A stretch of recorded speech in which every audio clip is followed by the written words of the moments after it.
सत साहब भाई, आओ आप लोगन के अब बतावा जाए कि सृष्टि की रचना कैसे भई रही। सबसे पहले का रहा यहाँ दुनिया में सृष्टि की रचना करे खातिर सबसे पहले सतलोक में कबीर साहब खुद अकेल रहन और असंख्य पंखुड़ी वाले कमल पे विराजमान रहन।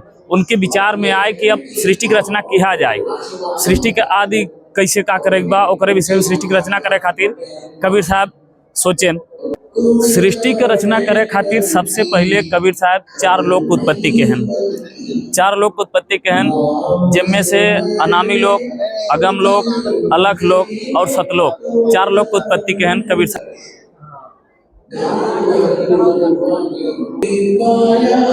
इन चारों अमर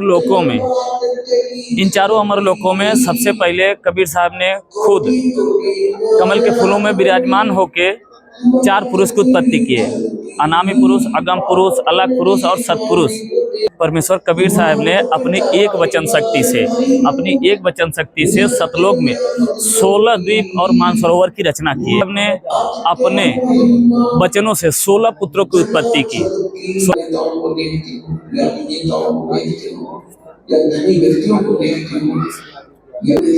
फिर उन सभी पुत्रों में से 16 पुत्रों में से एक पुत्र अपने अचिंत को परमेश्वर ने सृष्टि रचना का आदेश दिया। फिर अचिंत ने अपनी सहायता के लिए, अपने मदद के लिए एक पुरुष की और उत्पत्ति की, वो भी अपने वचन शक्ति से। आपको बताएं कि सतलोक में श्वास का जैसा शरीर कुछ भी नहीं, वहाँ नूरी शरीर है। तो वहाँ उन दोनों ने अपने मतलब सृष्टि रचना करने के लिए गए और मानसरोवर में अचिंत जाके सो गया। उसको वहाँ कर गया, सृष्टि का रचना का उसको ख्याल नहीं हुआ, असंख्य युगों तक सोया रह गया। अचिंत जब ही उठ नहीं पाया, वो उसमें सोया रह गया, तो परमेश्वर सोचे कि भाई अब इसमें क्या होगा, अब ये तो सोया रह गया तो सृष्टि की रचना का लेट हो रहा, सृष्टि की रचना कैसे होगा। तो उन्होंने एक अपने से एक अंडे का उत्पत्ति का जल का बूंद लिया और उससे अंडा का उत्पत्ति की, और वो अंडा जहाँ पे अचिंत सोया था उसमें छोड़ दिया। और वो अंडा उसमें गड़गड़ करके जब भी नीचे जाने लगा तो उससे उसकी निद्रा भंग हुई। और निद्रा जब भी भंग हुई तो अचानक क्रोध में उठा, क्रोध से वो अंडा जो है उसका टूट गया और उसमें से एक पुरुष निकला। फिर स्वयं कबीर परमात्मा ने अपने वचन शक्ति से सृष्टि की रचना का आरंभ किया और उनमें 16 सूर्य को जैसे एक मानव दृष्टि का मतलब जो एक रोमकोप होता है, 16 सूर्य के समान एक रोमकोप का जो नूरी शरीर होता है, उस हिसाब से कबीर साहब ने अपने हिसाब से जीवों की रचना शुरू की। बोलिए आगे।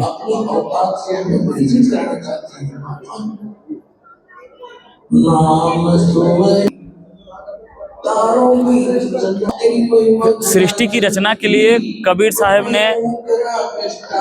ने सृष्टि की रचना के लिए ज्योति निरंजन को, जो कि काल जिसको बोलते हैं, ज्योति निरंजन को 21 ब्रह्मांड की रचना की। एक परमात्मा से 21 ब्रह्मांड मिलने के बाद ज्योति निरंजन ने अपने एक पैर पे खड़े होकर 70 युग तप किया। मतलब उससे कुछ और सामग्री चाहिए थी सृष्टि की रचना के लिए, उत्पत्ति के लिए उसको कुछ और सामग्री चाहिए थी। उसने 70 युग तप किया। फिर कबीर साहब उनको मिले और बोले कि आप जाओ कुर्म से कुछ तत्व लो, कुर्म के साथ मिलके फिर आप सृष्टि की रचना करो।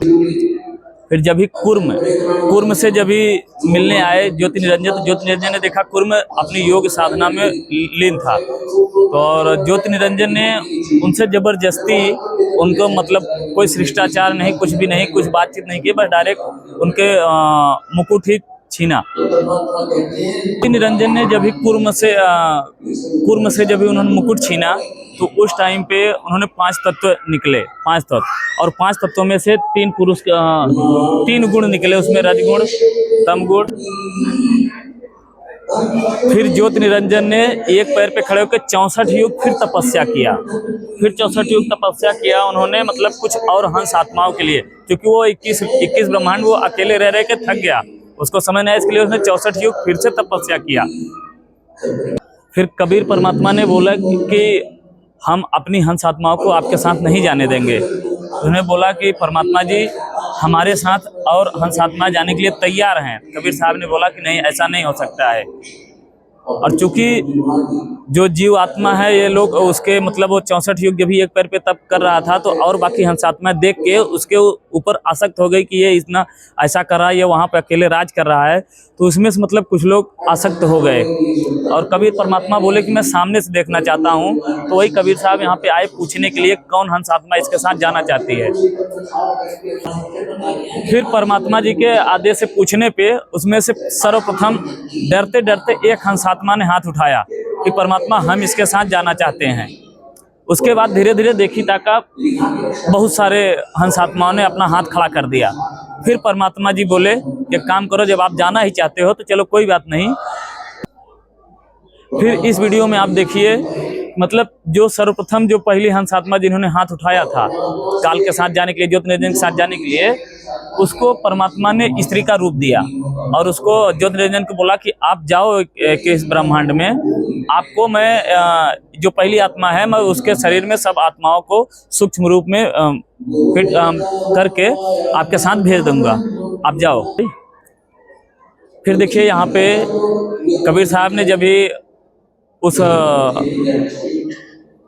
जो लड़की उत्पन्न किए थे, जो जिन्होंने मतलब पहला हाथ खड़ा किया था, उसको लड़की का रूप बना के जब काल के पास जब भेजा उन्होंने ज्योति निरंजन के पास, तो ज्योति निरंजन उतना अच्छा लड़की युवा रूप देख के उसके मन में कुछ अलग ही होने लगा। वो उनके साथ जबरदस्ती करने लगा, वो जबरदस्ती करने लगा और वो फिर से उसने मतलब अपना सूक्ष्म रूप बनाया और उन लोग के छीना झपटी में उसने अपना सूक्ष्म रूप बनाया और काल के मुंह में समा गई और फिर अपने परमात्मा को याद करने लगी कि पिताजी हमारी रक्षा करो, भगवान हमारी रक्षा करो, ये हमारे साथ गलत व्यवहार कर रहा है। फिर परमात्मा ने उसका देवी का आवाज़ सुना और उसके बाद अपने छोटे बेटे का रूप बना के, अचिंत का रूप बना के आए और काल के पास आए। उसको बोले ज्योति निरंजन है, तू क्या कर रहा है, जो मैंने लड़की दी थी उसको कहाँ किया। तो परमात्मा ने अपनी वचन शक्ति से उस लड़की को बाहर निकाला और वो जो लड़की है वो दुर्गा के रूप में जानी जाती है टाइम पे।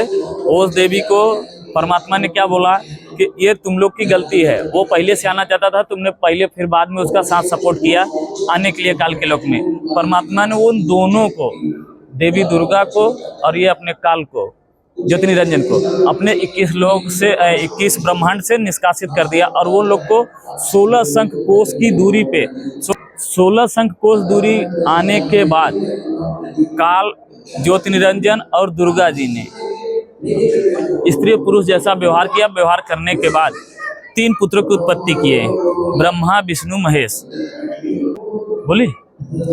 उसके बाद काल ने देवी दुर्गा को बोला कि मैं तुम्हारे सिवा किसी और को अपना वास्तविक दर्शन नहीं दूंगा, अपने पुत्रों को भी नहीं दूंगा। फिर दुर्गा जी ने अपनी वचन शक्तियों से 3 और देवियों की उत्पत्ति की, लक्ष्मी जी, सावित्री जी और पार्वती जी, और इन तीनों का एक एक देवताओं के साथ विवाह संबंध बना दिया। रुक जा तीनों को, इन तीनों का आपस में विवाह कर दिया और उनको इस प्रकार से 21 ब्रह्मांडों की सृष्टि की रचना का आदेश दिया।